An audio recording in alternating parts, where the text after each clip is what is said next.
Good evening, everyone, or good morning, depending on where you are. Thank you so much for joining in today's session. My name is Melanie Hapisu, and I will be your moderator for today. I am the founder and CEO of a digital marketing agency called Digipath Africa, where we work with business owners to help them generate leads from their sponsored advertising. Thank you for joining today's webinar. It's our final community webinar, our final free one for the year. So I'm really grateful and glad that you guys have joined in with me. I have three wonderful ladies who are going to be our panelists for the day. I am going to be the moderator, but here and there I'll share a few insights that I may have. Today's session is all about content.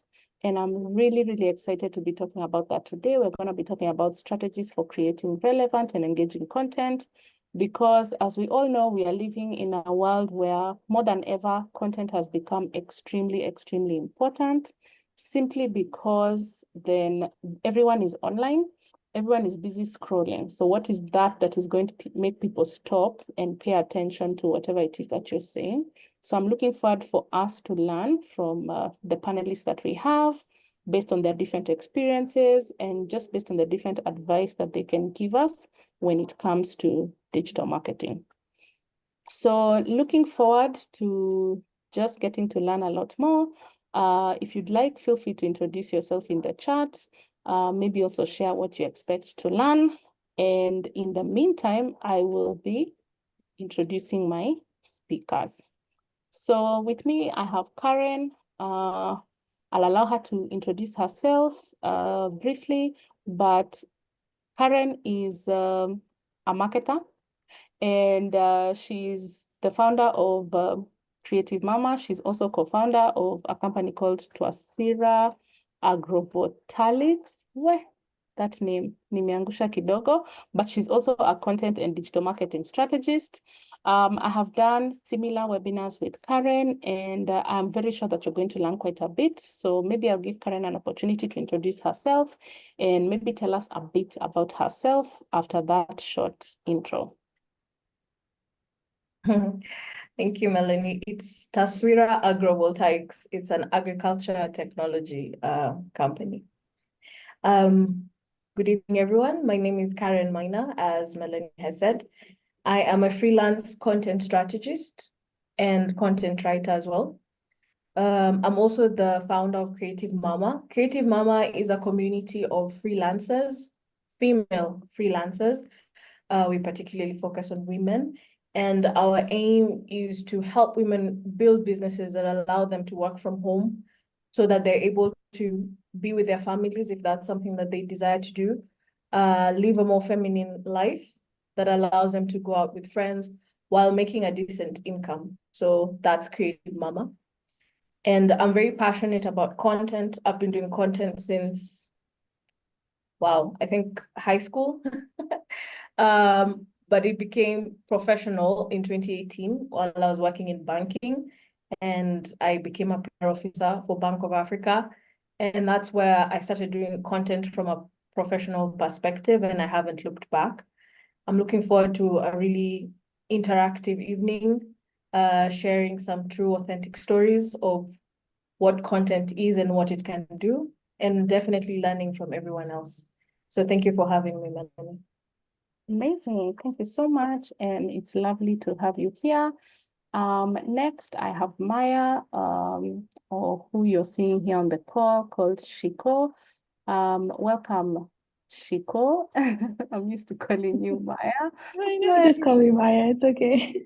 All right. Maya is a marketing specialist.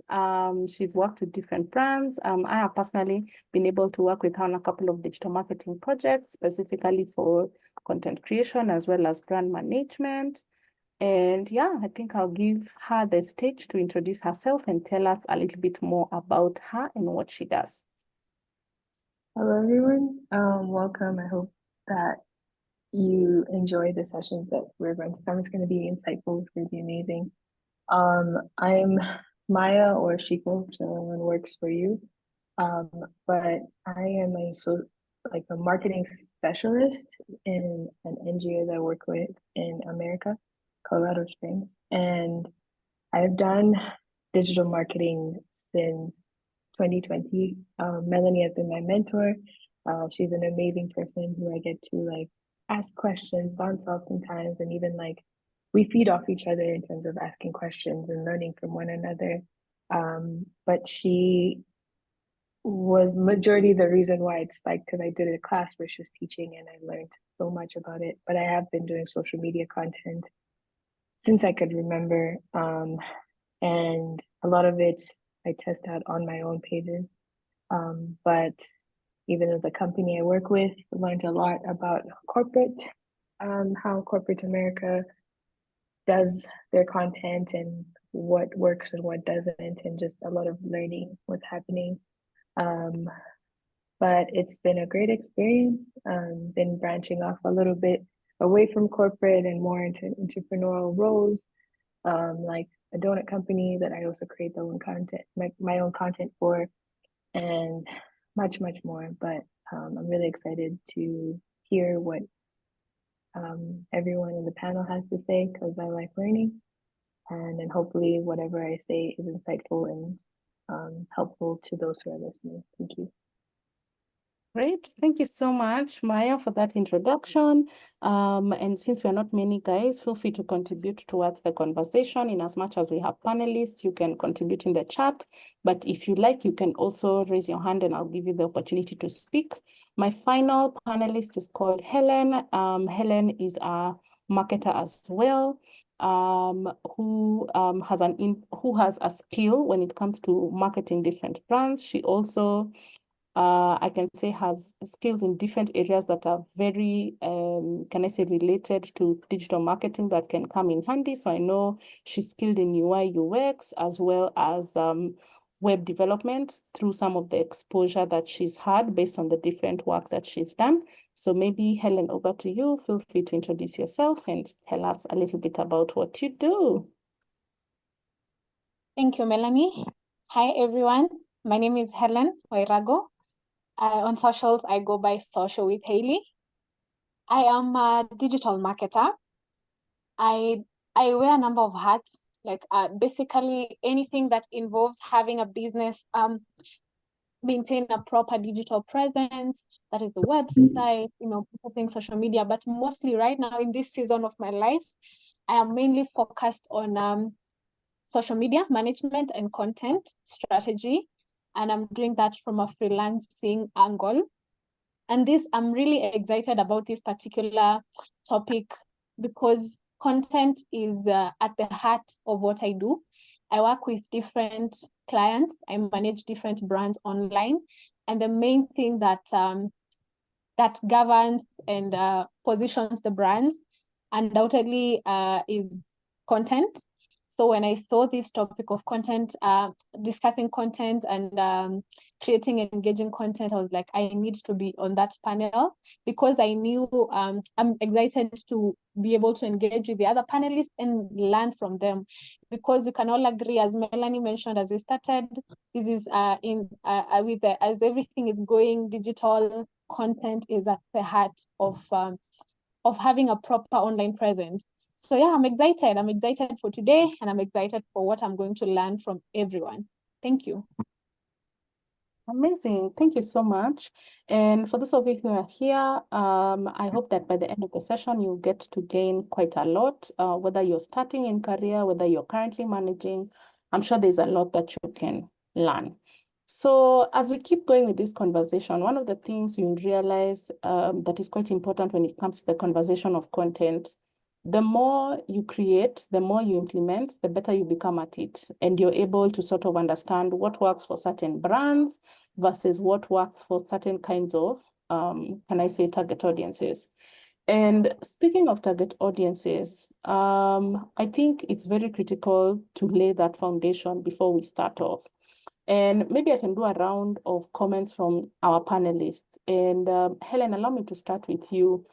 How important is understanding target audience when it comes to thinking about even strategizing for content?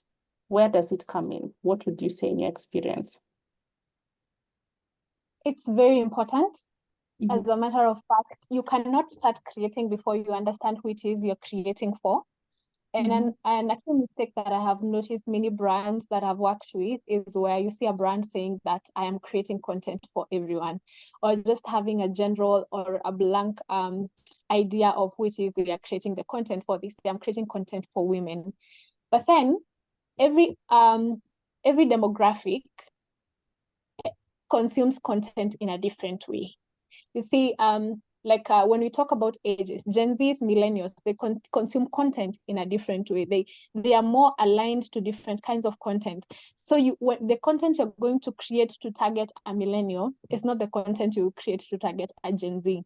The content you create to target someone who works in corporate or who goes to the office every day, depending on whatever you're selling, is not the content you're going to create when you're targeting someone who works from home. So understanding who it is you're creating the content for should be at the core of your strategy before you get to the content creation. So I think that's the short of it. Before I go into more, Melanie.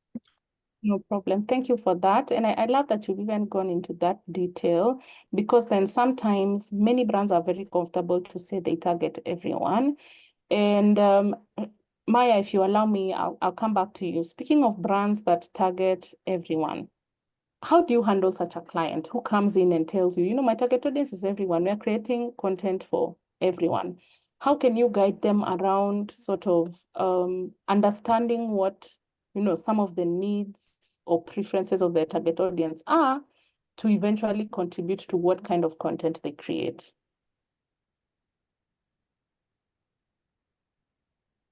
Was this for Helen? Sorry? Was this for me? Yes. Okay. So your brand is literally can be defined through your target audience. So if you don't have a solid brand idea of how you want to look, like even the feel and the scope of how your social media content is, you have to always remember, go back to, okay, why did we start? What are we doing? Why is this here? And go from there. And then I like what Helen talked about in terms of like target audience. It's very important. Like, can I just like say something about target audience real quick? So the company I work for, our audience is actually 60 to 70-year-olds. But then because of the change in times and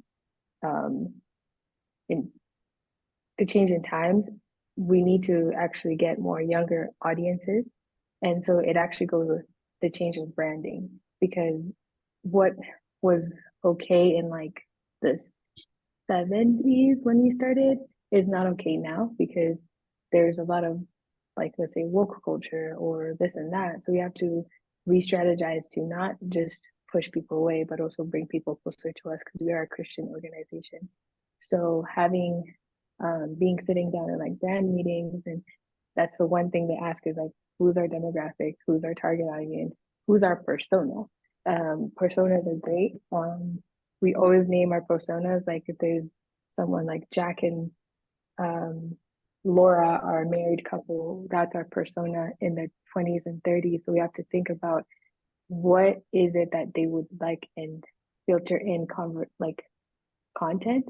But also, we also can't forget that we have an audience of 60-year-olds to 80-year-olds that we need to keep. But we also don't want to keep those because of how much, like, it's like they're dying down. So we need to have more younger people showing up, being able to interact with our content and being engageable. Does that make sense? Hopefully that helps. It does. It does. And I love that you brought out persona. Thank you for that. Because most times I think when it comes to different people, we are a little bit afraid to really, really define our target audience. And maybe for this, I'd love to go to Karen. How much is too much? How much do you actually need to know when it comes to your target audience, and I mean, where can I actually even get this information, you know? Today, assuming I was your client, where would we start off in terms of just understanding my target audience? And once we understand them, how can we tie whatever we know about our audience to be able to create great narratives online when it comes to our content or our storytelling? Okay. So I think it always starts with the product that the client is trying to sell, right? So you're trying to sell a bank account, let's say. What solution is it offering? And who has the pain that needs this solution? That's where you start. So I usually, I'm a bit hesitant when it comes to the old school way of looking at an avatar or like a client profile, because I think it's very, at times, almost shallow. Demographics are important because obviously where I will find the 20-year-old is not where I will find the 60-year-old. But the truth is, where we are right now, those lines are being blurred because you're finding a 60-year-old on TikTok and you're finding a 20-year-old on TikTok as well. So the lines are a little blurred right now. It's not like a long time ago where you would not find a 20-year-old watching the news, but now social media is kind of cutting across everyone, because we are finding that everyone is creating content for their audience on the same channels. So lines are getting blurred. And so we have to go a little deeper beyond just demographics. And you have to get into the psyche of your client. You need to understand what they feel, how they feel, and why, what is important for them, and how that is captured within your product. So if I am offering an account for a business person, I need to be so clear on what it is that small business people are struggling with.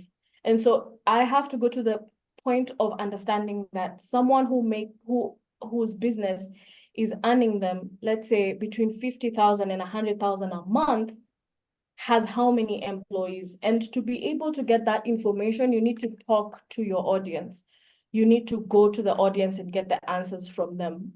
It cannot be boardroom avatars that we used to do a long time ago. I worked in banking in the marketing department, and we would come up with avatars in the office, and they never work because you're making assumptions and you're not able to understand the mindset of the person that you are trying to talk to. And so if you are looking for women between a certain age, let's give an example of Creative Mama. We try to get women out of the 9-to-5 and into freelancing. So probably that's someone who has finished campus, so they're between 25. Now, over 40 years old, someone is probably no longer interested. They have other businesses that they're doing. Very few people will be interested at that age. So 25 to 40, I need to sit these women down and figure out what it is about going to work in the morning that frustrates them, what it is about coming back after work that frustrates them. Why do they feel they want to work from home? And I need to get those answers from them. What's the pain? Because at the end of the day, businesses are about solving pain. They're about creating solutions. And so you have to fully understand the pain of your client so that you're able to connect. And how do you connect it? You asked, how do you connect the product to the target? It's getting the pain and then figuring out how your product solves that pain, and then creating very clear communication and stories of how they have a pain and you have a solution, and the outcome that they have in mind can be acquired by using your product or your service. I hope I've answered your question, Melanie. You have. Thank you so much. And I like that you've gone back to the basics of what do they want? What pain point are you trying to solve for them? Sometimes by day it's as easy as just asking them what they want. You know, even away from looking at reports and all those other things, it's as basic as asking a client, what do they want? And I think relatability is something that is very, very important when it comes to content. Don't take it for granted that when you see a post, you feel like they're talking to you, you get that emotional connection. You stop for a reason. And maybe as we build on that, I'd love to just go back to Helen and understand personally for you, especially because I know you manage quite a bit of brands and you end up creating a lot of content. How do you, what's the trick towards, creating compelling content, that not only engages people, but could also even get them to take certain action? So one key thing, I really like what Karen has talked about, asking the client what they want. And one thing I try to avoid is creating content that someone can easily Google. Because you see, like, for instance, I have a client who is a gynecologist. And it's very easy as a lady, because his target is ladies. Maybe when I have a certain issue, let's say like severe period cramps, I can go Google and I can get some points, which is not ideally the best thing to do. But you find like many people just Google their issues and then they decide, am I going to seek expert help on this, or am I going to figure it out by myself? So that is avoiding. But then when we go on, like these days, people tend to search for solutions on TikTok. And so you need to be top of mind of ideally what is the issue of this client. This client is struggling with their period pains. But if I do not talk to them, and right now we have multiple features on social media that allow us to understand what issue the target audience has. So if I don't talk to them, I will not know what challenge they have, and I will not know what kind of content they want to see. So one key thing that I do to help me understand what people are searching for, on TikTok, when you search a certain word, you'll see what people have been searching for. You will see what your audience is mostly interested in, and you can create content around that. Also, that is not fully personalized because you have not talked to them directly, but you have seen the trend, and you have seen this is what people want to be talked to about. But then I also take it a step further. On Instagram, we have all these features. We have polls, we have question boxes, and I have been using these features to really engage my audience. And I simply ask them, what is it that you would want to see us share? And actually, people really respond. You realize that when you ask people, they will respond. That is, if you engage them, you have established a consistent manner of engaging with people. There are some generic ways, some polls that I usually see, and I will tend to ignore them because it looks really generic. Like, for instance, like, how was your weekend? And you find like most businesses or most brands have adopted that. It's a great way of trying to establish a connection. But when you do something generic, which everyone else is doing, then you reach a point and you realize that people are actually not engaging with you and they're not responding to your prompts because it feels rather fake. It doesn't feel like you're really interested in knowing. But if for me, what I try to use prompts that make my audience feel actually heard and feel valued. And when people engage with the brand, I do my best to engage back so that when people see that this is a brand that when they ask this question, they're not just asking for the sake, they actually care. And when you ask a question on what kind of content do you want to see, take note to ensure that you create that content. And that way you're able to build that loyalty. And so you find that eventually the content you're putting out is actually content that people want to see, and people see that you care about what they have to say. Then they will continually be giving you these suggestions. You find that even there are people who even come to the DMs and they're like, you know what, talk about this, because they see that you value what you have to say, and you actually create the content that they suggest. Yeah, so really use the features that are available on TikTok, on Instagram, even on Google. When you search a certain keyword, you see the people have been searching this, and that way you'll be knowing you're creating content that is relatable and people are interested in hearing. Nice. Thank you so much for that. I think at the end of the day, all I'm hearing that is being repeated quite a bit, it's not about the brand, it's more about your target audience. Remember, you're not creating for you as company A. you're creating more for the target audience, and it needs to be extremely relevant for them. And if it's not, then there's trouble there. If I can't relate to it, if I can't feel like that post was made for me, then there are lots of question marks there. Maya, I'll come back to you. A lot of things have been changing in the social media world, like you've mentioned. And I mean, today you've opened my eyes towards something that I'd not thought about. I mean, I've been seeing really, really old people in TikTok, and I'd not thought of what that means for target audience in terms of platforms. But even as you mentioned that, we're seeing a lot of different kinds of content being consumed. It's no longer just about having still posters or images, but quite a bit of video is coming in, short content, interactive content. People are now using subtitles. And I think for me, one big question I would love to ask is, how do you know what works? How do you get to figure out what you should try out for your client? It's very tempting to try out everything, but how do you sort of narrow down and figure it out? Are there methods that you use to guide you? Is there a way that maybe when you test out using one type of content, you're able to measure the impact to know whether it worked or not? Maybe tell us a bit about that. I like this question because I struggle with this a lot because you have to change the content every single time. It's not, you have to be on top of your analytics. You have to be on top of seeing what's happening in the background. Viewers, like, you also have to define what is important to you in terms of reporting. Is engagement important to you? Is comments important to you? Is likes important to you? Once you define what is important, it navigates your content and how to change it rapidly. So for example, I'll give two contexts.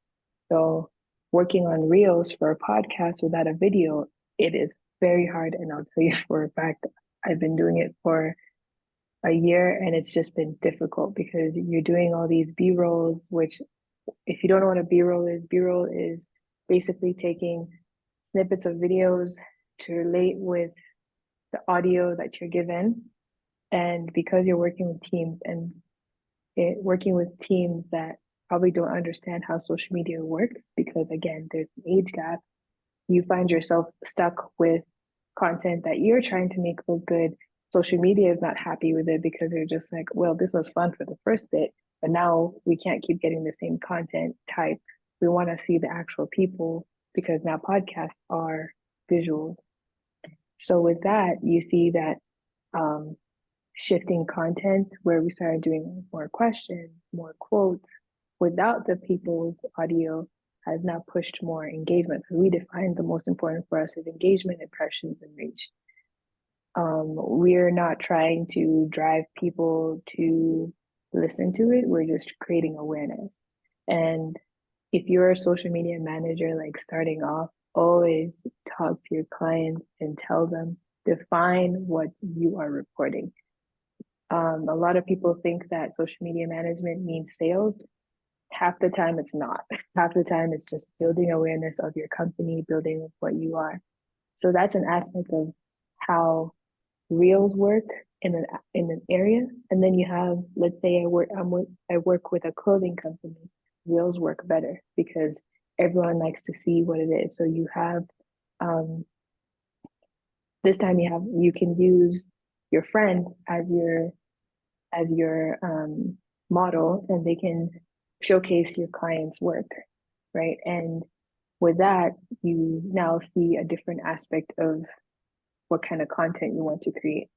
But you always have to track your reporting so that you can see, you're like, okay, this didn't work this month, let's test out this. If it doesn't work, then we'll have to test out. It's all about going back and forth and learning and staying on top of what content is trending. Also, don't create content just because you saw your favorite person creating content about clothes. You have to think about what is a niche that this company that I'm working for is different from all these content that I'm creating. Always try to be better than the company. We compare ourselves to compassion, which we shouldn't, in my opinion. But if we compare ourselves to compassion, let's say we take compassion's content and we say, let's, any NGO always compare each other to each other. And their content is very interactive, and they have a niche, which is children. So they will attract anybody who's interested in children, and that's why they thrive. World Vision also does children, but they have a different way of interpreting it. So always study people who have more content in the realm you have. I remember when I was starting out, always, if I was doing a shop, I would look at like Carrefour's social media or Nakumat's social media or Navis's social media and see what are they doing that's actually getting people to so again, it's also research, sitting down before you even meet with the client. I think I went over it, but before I lose this train of thought, but meet with your client before and then create like a strategy for them that will coincide with the content you create, that they're hoping to create, so that by the time you're going on social media, you have everything they want, not what you think they want. Yeah, that is my input.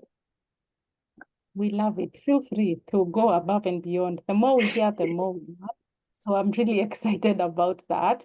And maybe I'll pose the same question to Karen. And maybe as you answer that, I mean, living in a world where we are competing for attention as brands, there's so much noise, there's so much competition online. We're all trying to stand out. Maybe give us your insight with regard to that question, keeping in mind that there's so much competition online.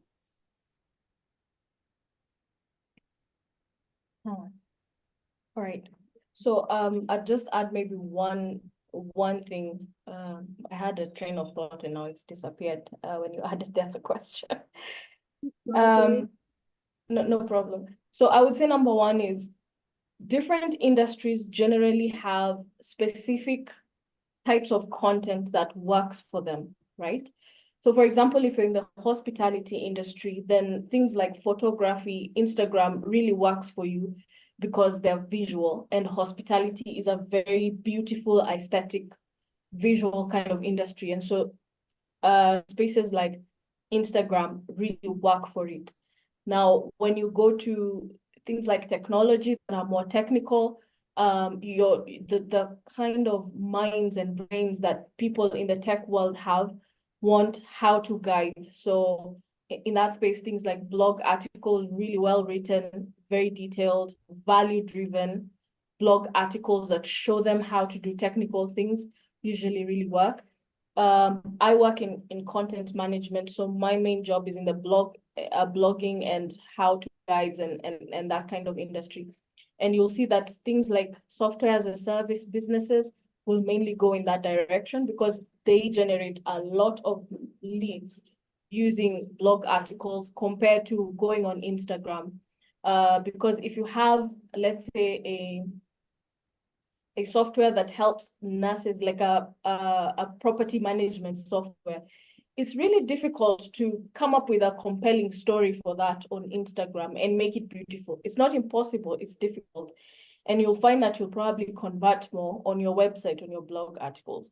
So a lot of B2B businesses and a lot of software as a service businesses go in that direction. A lot of travel, hospitality, now I'm seeing healthcare as well go towards more visual spaces. If you're doing coaching and things like those spaces like TikTok really work for you, where you're giving advice and you're giving tidbits, and then people can follow up for more information. So I also think that a general understanding of the industry and just observing where the industry tends to move to can give you an idea of where to pay a maximum of your attention to. That doesn't mean that you don't have maybe 2-3 channels that you're pursuing, but there's a channel that's important to you, and that's where you're pushing a lot of your focus. Now, when it comes to being a competitive space, a few things I would say. Number one, in terms of your visuals, this is where we go back to understanding your audience. What captivates your audience? What kind of visuals captivate your audience? Now, if you're talking to guys like cyclers who like cycling, they like energy, right? So their mindset is high energy adventure. So you want to create visuals that capture that feeling of adventure, that feeling of scaling a mountain or whatever it is bikers do. if you are looking at people in mindfulness, they like calmness, serenity. So you want your visuals to capture that, because if personally I'm into meditation. So if I am scrolling through and I see an image of someone meditating or someone with those like rocks and stuff like that, really nicely put, it makes me stop, because those are images that resonate with me as a mindfulness practitioner. So what resonates? A lot of times people will say use red colors and all those things, but if it doesn't resonate with the audience, they're not going to stop and check it. So make sure you're looking for things that resonate, visuals that resonate with the person that you are trying to get to. And then also in terms of text and the captions that you add, you want to put captions that move people emotionally. And people are moved by pain or pleasure, right? So either show them the outcome or show them the pain that they're going through right now. And that generally will be captivating. And the last thing I'll say is take advantage of SEO, take advantage of algorithms if you are in the social media space. Understand the technicalities behind SEO, understand the technicalities behind how the algorithm works, and use it to your advantage so that you're ranking in the right spaces. So if you add those two, where you're having the right visuals, the right captions, and you're taking advantage of SEO and algorithm technicalities, then you'll rank in the right spaces and the right people will be able to see. Thank you so much. Amazing. It's all about getting the right people to see. And I think, even when I think about it, you're competing with the algorithm, whether you like it or not. So sometimes you have to keep up and ask yourself, what does my consumer want? But what does the algorithm also want as well? I know Helen may want to add some insight into that question. So Helen, I'll come to you. But maybe as you do that, I'd love you to also add on. So what advice would you give a marketer who's looking to improve their content game, so that they can ensure the brands they are working with are really on top of it? So maybe as you share your insights for the previous question, maybe you can add on to that next question. Okay, so for the previous question, I was trying to imagine of a creator who feels multifaceted, and as Karen has mentioned, the different platforms tend to respond to different kinds of content. Someone that I've noticed the way she has been able to split herself, if I may put it like that, is a creator like Mitch Ngoje. She's a makeup artist. And so I see she does makeup videos, makeup tutorials. She does funny videos, and she also talks about her faith. So I noticed, and I actually had her talk about it some time back, how she did testing, and she noticed that her audience on TikTok resonates more and engages more with her funny skits kind of videos. Then on Instagram, as we all know, Instagram is the well put together kind of space. On Instagram is where now she does the makeup tutorials, the nice looking videos, high quality short content. And that one does really well there. And then on YouTube, which is now the longer form content, she does her faith videos and all that.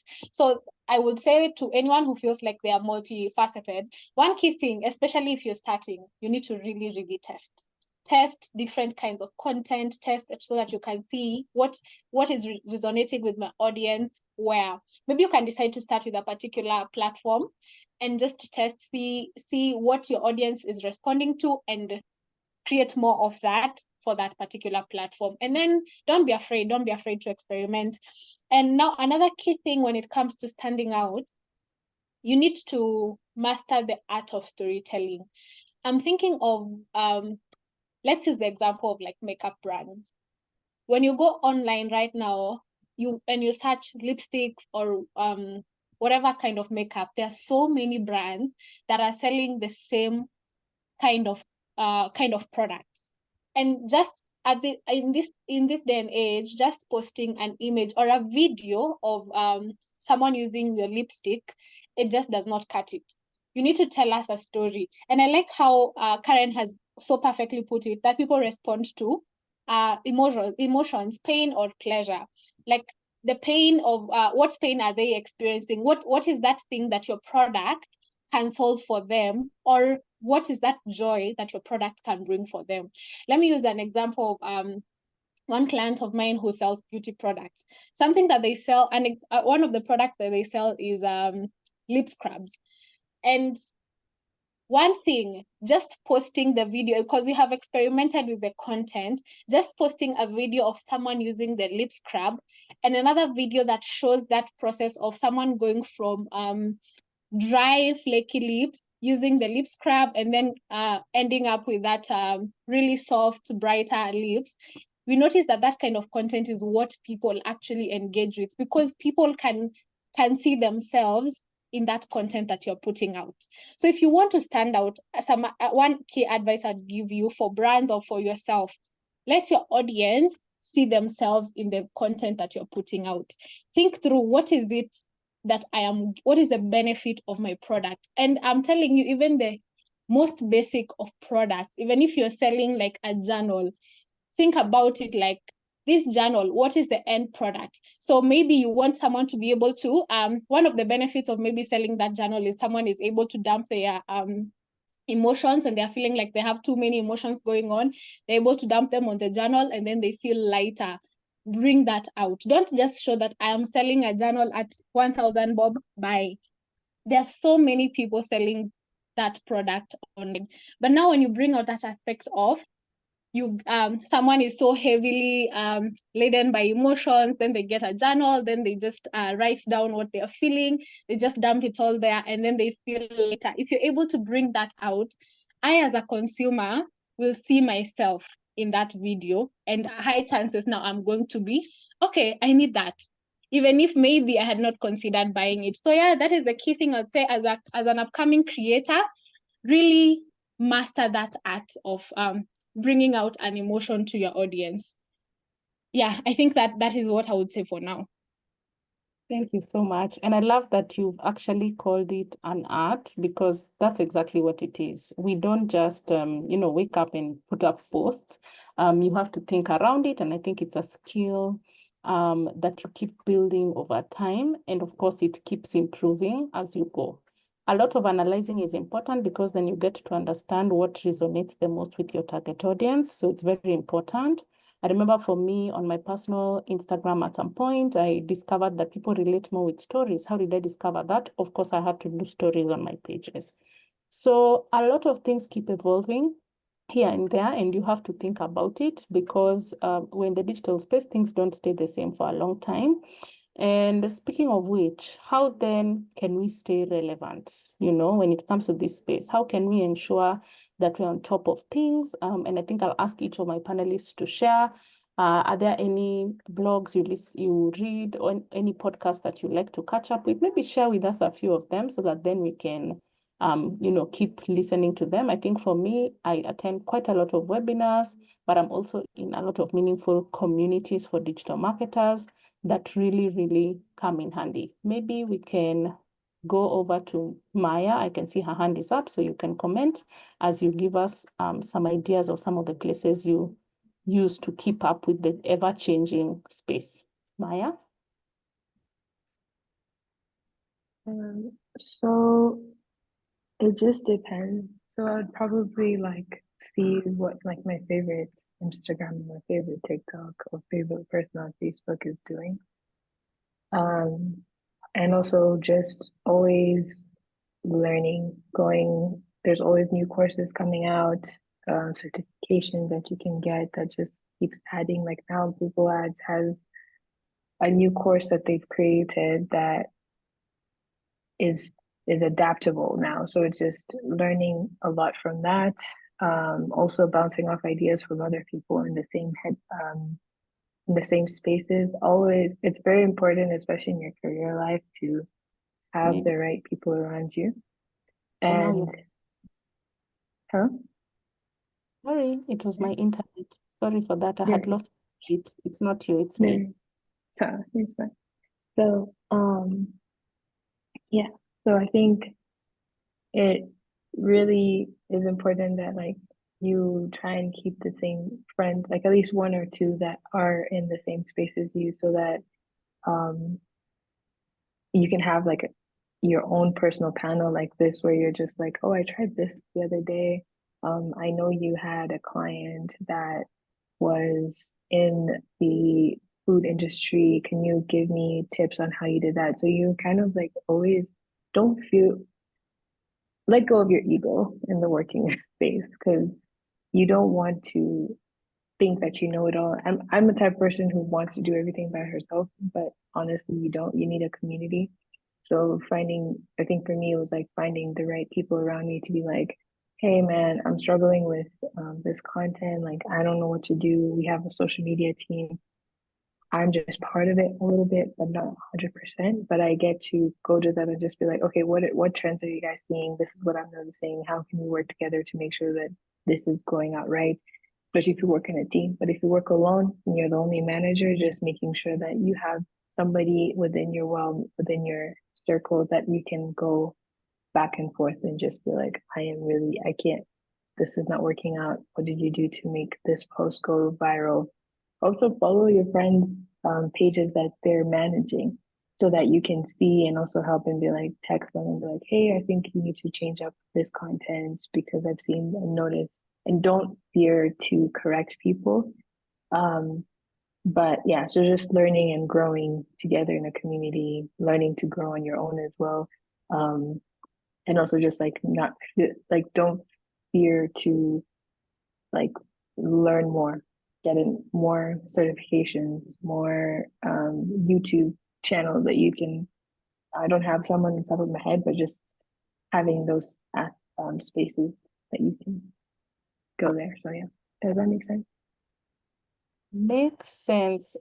Biggest takeaway for me, put your ego aside. And I know as marketers, sometimes that's our biggest downfall, that you feel like you know everything or you learned and nothing is gonna change. And you're the king or queen of all of this.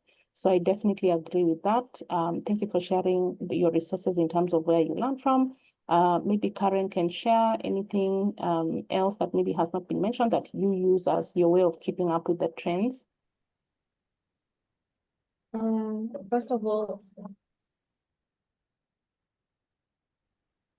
sorry, just a moment. No problem. Maybe we can start over with Helen, then we'll come back to you. Okay. Okay, Maybe sure. something I can add. Sorry. It's Go kind ahead. It's of okay. Proceed, Helen. I Proceed, and then I'll jump Okay. in. Okay, great. So one thing for me, my key interest for my space is obviously I would want to know what is happening in the Instagram space, because that's where mostly most of my clients are. So I follow creators.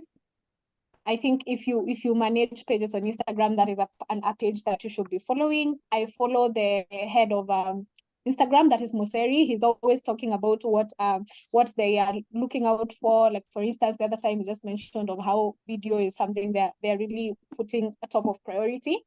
But now, outside of my scope, something that I noticed that is really interesting is that trends, when it comes to social media, trends tend to start from the Western countries. So you notice that something that they start doing there, like today, in like 3 months, at the moment in our space, it might look so off place. But in like 3 months, you notice that locally people have started embracing that. And so that is something that if you use very creatively, can come in handy. Like when you notice what they are doing, like keep track, identify for your space, identify Western accounts that are really doing well in that. Like, for instance, if it's beauty, check out pages like Fenty, check out pages like this account by Rare Beauty by Selena. Like, just check out these top brands in the West. What are they doing? What trends are they incorporating? What kind of content are they creating? And trust me, in just like 3 months, you'll notice that local creators start embracing the same thing. So for you to be able to stay ahead, just be very swift, and when you notice something interesting, just embrace it before it comes to the people locally. That's a trend I've noticed that works for me really well. can I also bounce off of that real quick before I forget the point? Yeah.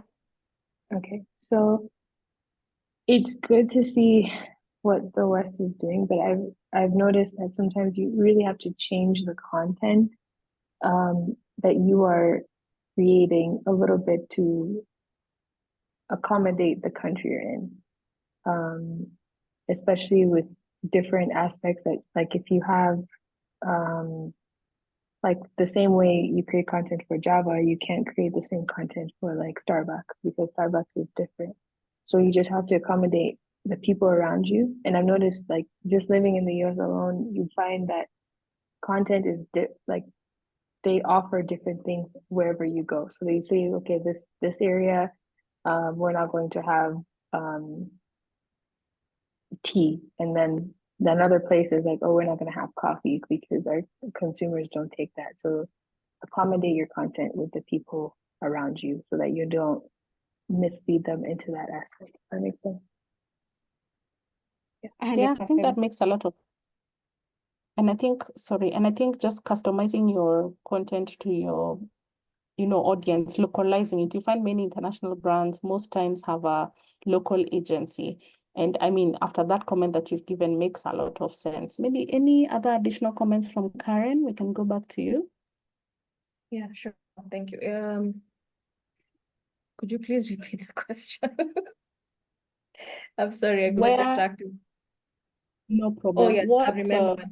It's okay, I remember. yeah, So, okay, so for me, a majority of my work is in content marketing, so not digital social media kind of marketing. So, I love a certain podcast called Grow and Convert. And the reason why I listen to their podcast is because and maybe I would give this advice, is figure out what it is that you wish to create for your clients at the end of the day.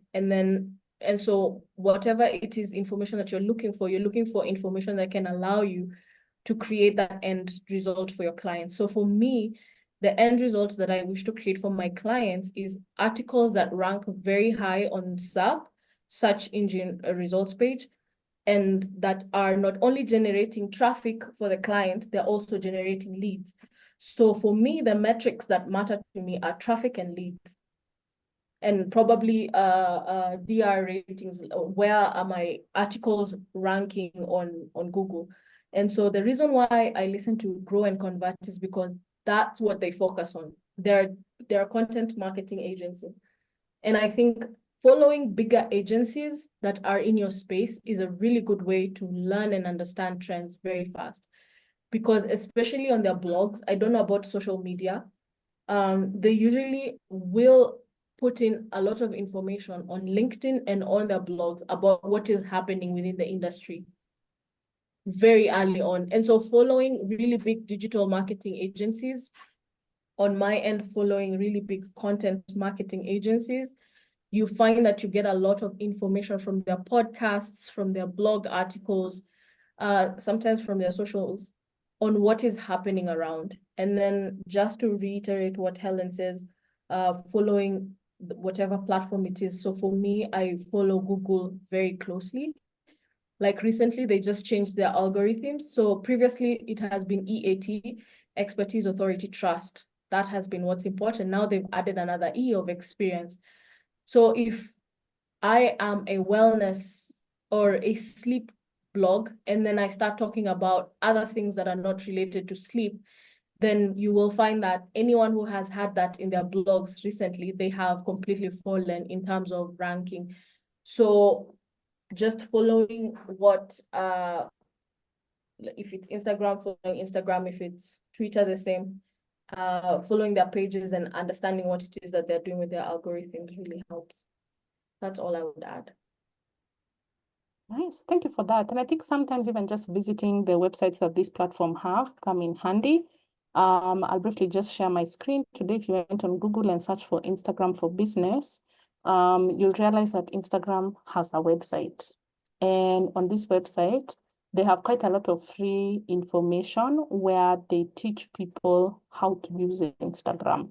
So I'll share the link in the chat, but maybe as I briefly scroll through, you'll realize they talk about different things. So if your goal is awareness or getting new customers, they show you how to utilize different features on Instagram. So maybe just as a tip, I think I'll share that. So as we wind up with my panelists, a final question I have for you, maybe based on your experiences, are there any case studies that you'd like to share where, you being creative or innovative with your content creation or strategies led to actual improvements, for a client, either in terms of engagement, conversion, or any other thing? Are you able to maybe share with us any case study like that?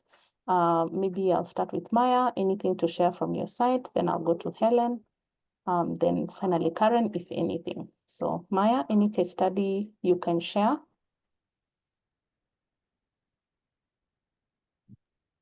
So, I think I can create one off the top of my head, but then it's also related to what I've gone through. So, like, just imagine yourself, you are a, you work in a company that has been there for a long time, and you know for a fact you're working with people who are way older than you are, and you are trying to create content that enables what they want, but also what the audience needs. And you find a lot, there's places where you will find roadblocks. So I feel like we always talk about the good parts about social media, but also as a social media marketer, like a social media manager, you will find a client who it's their way or the highway. Like even if you're creating great content that will be engaging, you can get a roadblock where it's like, yeah, that won't work. But then at the same time, they're like, okay, fine, we're gonna find somebody else. And again, that's where ego comes in, and you just have to like suck it up. So if let's say you have a company that is a restaurant, let's put our cafe or Java, let's do Java. Java comes and they're saying that we need content that will be engaging to audiences. You're like, okay, what about if we have a video showing people in the restaurant engaging, having fun, and enjoying their time within the restaurant because they're trying, their target now is to get Sorry, people Maya, you seem to be really, really breaking. We are losing you completely. inside the restaurant and not to order out or be delivered and start thinking like, okay, what kind of content do you want? But then Java comes and says, hey, look, this is not, we don't want to show, let's say they say a specific 20 and 30, we want 40 to 50. Hello? Okay, now you're back. We were really losing you. Your internet was breaking. Oh, she's dropped off. Okay, maybe we'll come back to her when she joins in. Helen, oh, she's here. Maya, you're muted. We couldn't hear you at some point. You were really, really breaking. I don't know if your internet is back. Maybe I can do that check-in. So we lost quite a bit of what you were saying. Can you hear me now? Yes, now we can hear Can you you. hear me now? Is it better? Okay, where did I leave off? I'm sorry about that. You were giving us the example. I think you mentioned Java, and you were giving the example of, what you think about when it comes to creating their content. Yeah. So we lost quite a bit. Oh, okay. Wow. I went through like 4 trains. Okay, fine. That's fine. So Java asks you like the age group we want is 40 to 50-year-olds, and Started you're breaking. like, are you sure? And Sorry, Maya, I think we'll have to come back to you after. Your internet is a bit shaky. Maybe Helen, we can start with you. Any case study you'd like to share, maybe based on the experiences you've gone through? I think for me, the case study already preempted it. The beauty brand. So this is a client that for a long time, their key strategy of they were using a strategy of just running advertisement, but they were the side of the content, they were not too keen about the kind of content they put out. So, and it's a beauty brand, they sell beauty products. So basically it was just content of the photos of the product and videos of the products that you use, but nothing beyond that. And I think one thing that happened with that is that there was so much creative fatigue with the audience, where the audience have seen so much of, there's only so much that you can do showing a lip gloss in use. Like maybe you change the face, but ideally it's the same concept and all that. So it had reached a point there was so much fatigue. So that is where I was doing a content strategy and adjusting the kind of content and measures that we are putting out. So at that point is where now we were incorporating the whole aspect of building an emotion, of bringing out emotions. And I think that when for our strategy, that is actually what really worked, because now we started bringing out, we realized that in our DMs, the people who are coming to ask for a product, they were really keen on what are the ingredients of this product. Is it vegan? And so bringing that concept out in the content, like really actually discussing the specific features, what makes this particular makeup brand stand out from the rest. So discussing the vegan aspect that is cruelty-free and bringing out the aspects of the benefits and all that through a pleasant storytelling manner, we noticed a shift in the engagement, because now even with that kind of content, we're able to start engaging people in the stories, even in the reels. And now, in addition to that, we embraced UGC content. Where every time when someone would buy the product, the owner of the brand will give them a discount if they're going to create content with that product. So now that aspect, having multiple people using the product and giving their reviews about the product, that really helped to build customer relationships and also credibility of the brand. And we noticed that now more people were coming to buy because they were seeing this feedback from the people who have already used it. They were seeing actual people using it and not models, because sometimes you can be able to tell these are models who have been used to market this product. So the embracing user-generated content also really helped it. So for us, that is what, and through that we were able to see increased engagement, improved brand visibility, because now we were able to collaborate with the UGC creators.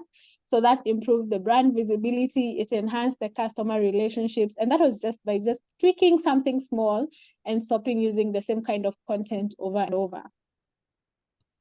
Amazing. Thank you so much for sharing that example you've given.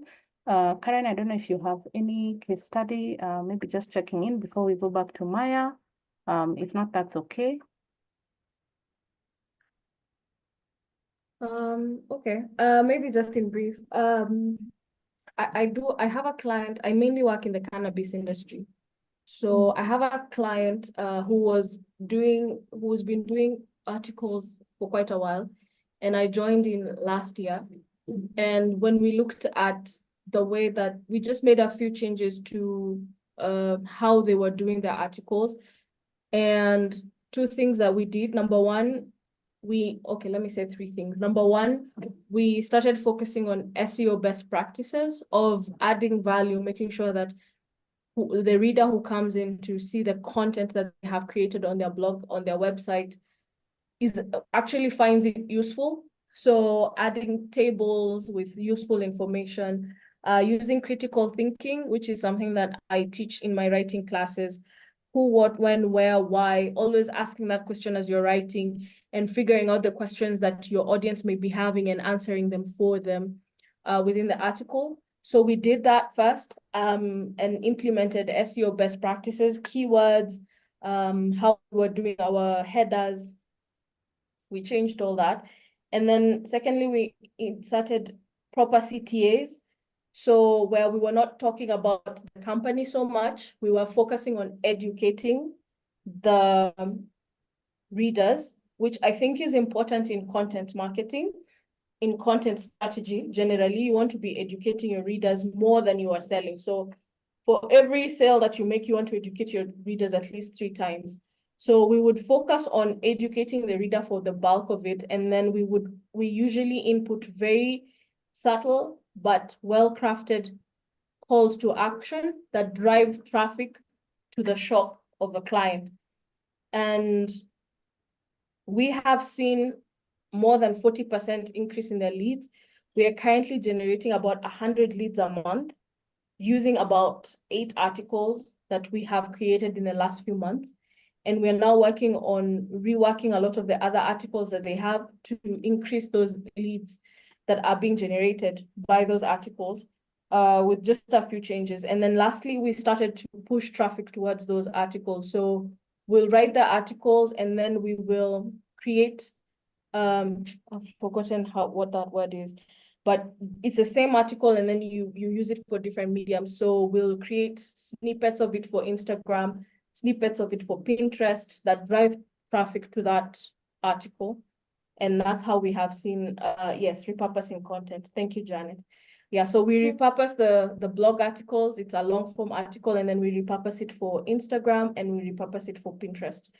And we have seen quite a good growth, about 40% growth in a few months. Yeah. Amazing. Thank you so much for that. Maybe we can finally hear from Maya as she gives her final words as we close off.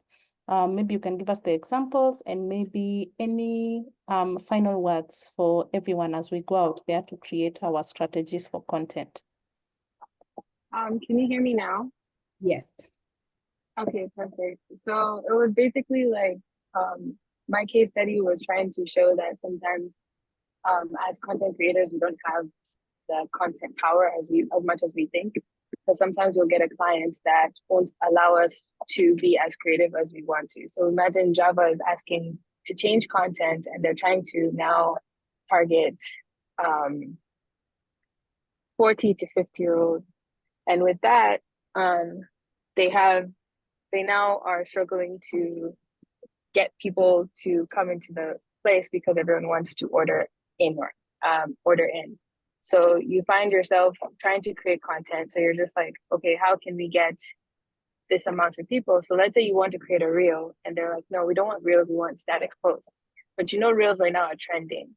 So allowing yourself to adapt to what it is. And also it's okay to show them like visuals, but like, could we try this? Always give examples and learning from that. So I think with that case study, I was trying to make sure that you understand that sometimes we don't have the chance to always have creative authority in terms of the content we create or what we do with the clients. But closing remarks, it's been great being able to speak to you guys and learning a lot from Helen and Karen, and it's just been great to learn. Like, I'm just going out knowing so much more than I did before, and it's always good to kind of just hear other experts and what they do and the advice they do, because no one is ever going to tell you the same thing. But as you go out and create content, allow yourself to be creative. Also allow yourself to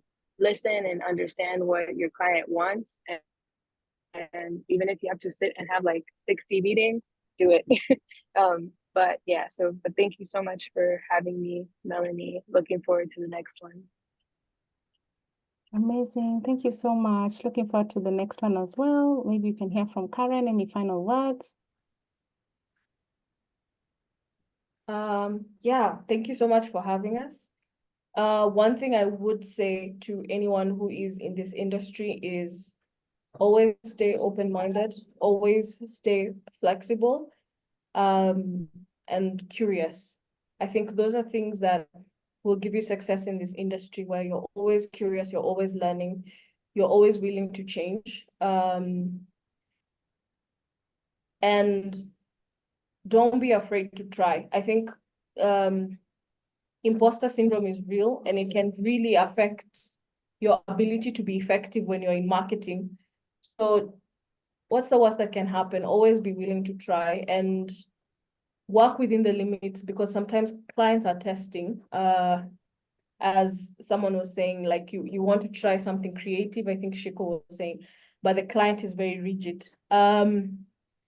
But find ways to work around it. And what I have found with clients is if you can help them understand why it's important for them to, and especially speak in numbers. I think that's one of the things that as marketers we struggle with, is speaking in terms of numbers. But if you are keen to look at what you have been doing and be very keen to have a record of your numbers, of what has worked for you with other clients, and a record of how you've done it, you can be able to have an argument with a logical mind, which is what most entrepreneurs are. They want to see numbers. So figure out how to speak in numbers. It will help you in many boardrooms. Otherwise, thank you for having us, Melanie. This has been very enjoyable. I've learned so much from all the three ladies, yourself, Shiko, and Helen. And I look forward to more of this. Thank you.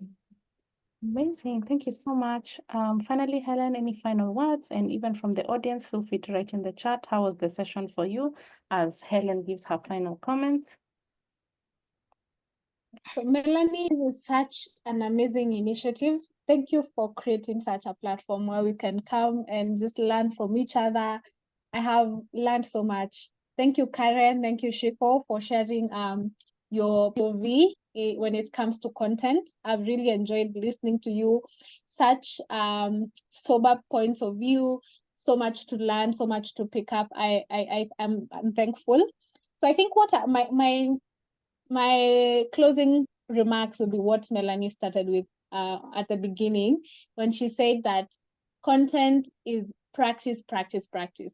And as you practice, as you create more content, whichever kind of creator you are, whether you're a brand manager or you are a creator yourself, just experiment with content, practice, and with that you'll be able to see your sweet spot when it comes to what kind of content to put out, and be as consistent as possible. The algorithm loves consistency. Through consistency, you'll be able to have those metrics that will be guiding you on what is doing well, what is not working. And as you churn out content more, the algorithm will favor you, and you'll be able to increase your reach and or whatever your goal for creating content is. Surely you cannot get that if you're not consistent. I wish you the best, and yeah, thank you. Wow, amazing. Thank you so much. That was amazing. I've learned so much as well. I can see some comments in the chat. People are saying, thanks, the session was amazing. I'm so happy to have this opportunity. I've learned a lot and gained so much inspiration. I'm so impressed. Someone else says, great session. It's so informative. Thank you for sharing your thoughts. I've had a lot of aha moments. I love that, especially having a client in mind. Someone else didn't get to listen in from the start, but I'm grateful to learn from our panelists. And also I have a question. Thank you so much for that. We will share the recording once it's ready on the community. In case you're not in the community, I've shared a link for free resources. You'll find a link to the WhatsApp community there, so you can join in. I'll reshare it again as Owen asks his question.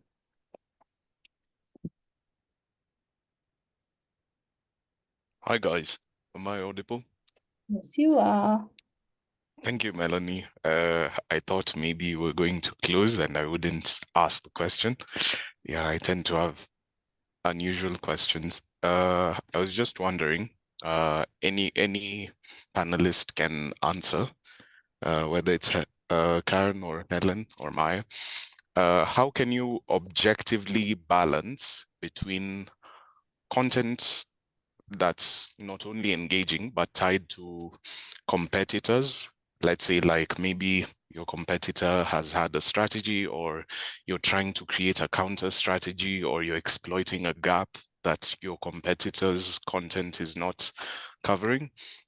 How do you balance between that and also selling?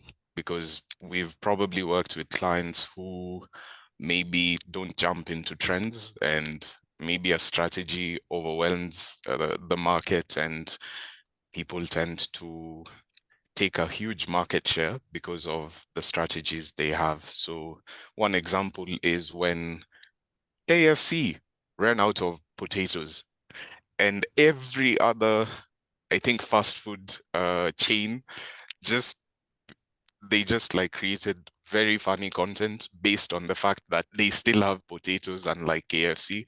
And it really got quite engaging. It even started trending on various platforms, especially IG and Twitter. So I just wanted to ask that question. I have another question, but let me first hear from you guys. Thank you for listening.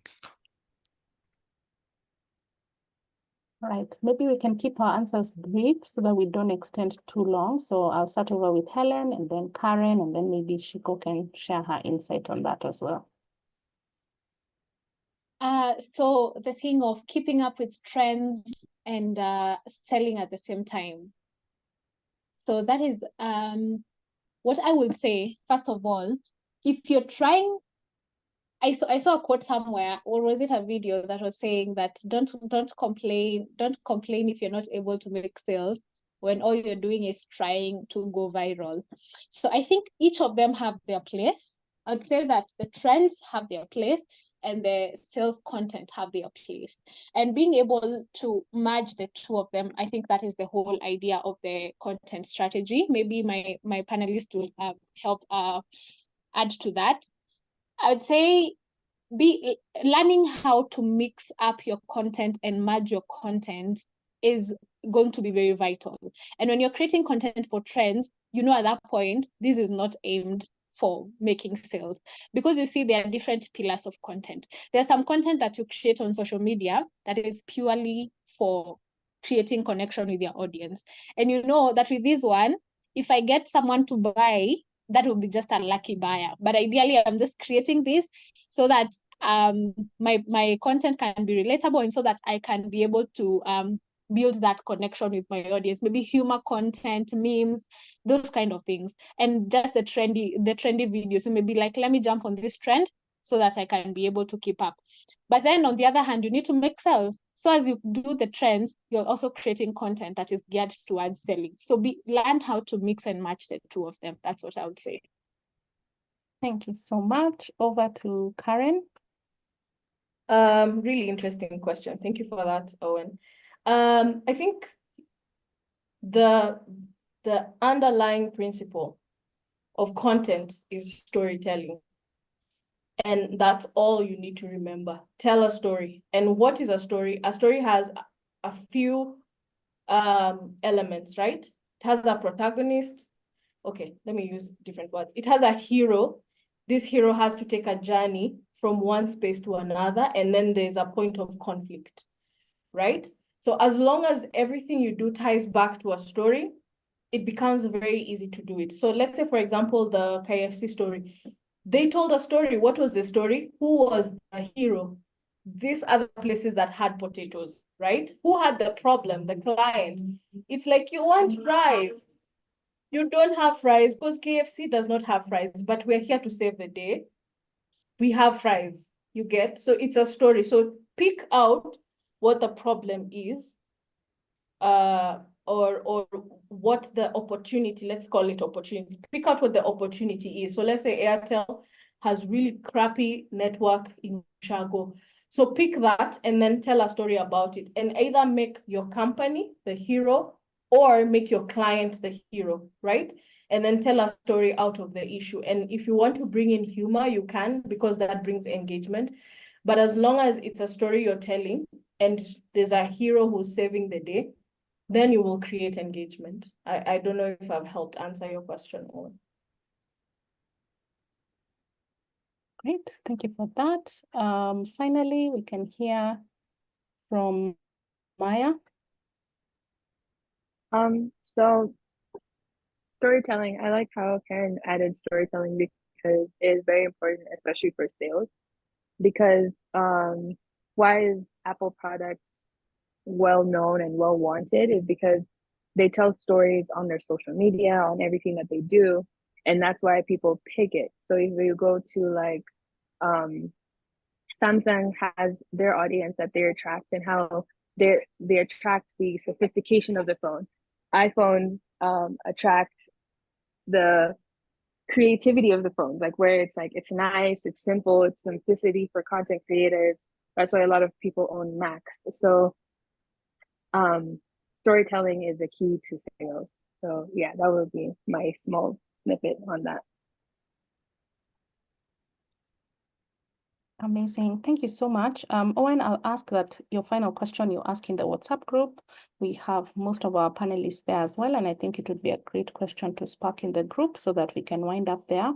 Apologies for the extension, guys, but I think that was worth it. Thank you so much for joining in. This is our final free webinar for this year. I'm looking forward to engaging with you in other spaces, but thank you so much for being with us through the year. See you on the other side. Looking forward to engaging some more in the community. Have a great evening. Bye. Bye. Bye-bye.